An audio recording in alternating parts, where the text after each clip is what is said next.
अस्सलाम वालेकुम गाइज़, उम्मीद करता हूँ सब खैरियत से होंगे। जैसे कि आज का ये मेरा न्यू ब्लॉग है।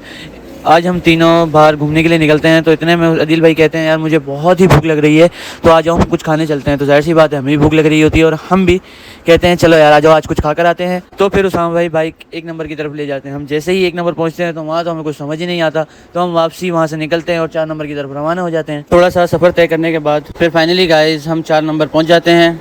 उसामा भाई बाइक कलंदरी होटल पर रोकते हैं। फिर बाइक खड़ी करने के बाद हम वहाँ पर बैठ के इंतजार करने लगते हैं। फिर उसामा भाई मेन्यू लेते हैं। मेन्यू लेने के बाद उसामा और अदिल मिलकर डिसाइड करने लगते हैं कि क्या खाया जाए।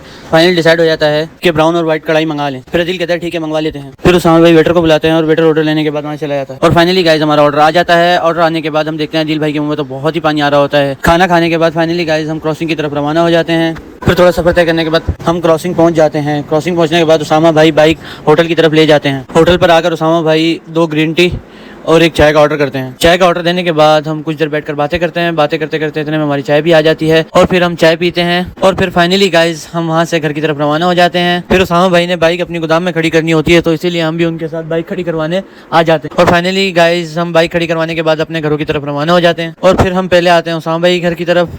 उसामा भाई को अलविदा करने के बाद फिर फाइनली गाइज हम करते हैं अदिल भाई को अल्लाह हाफिज़।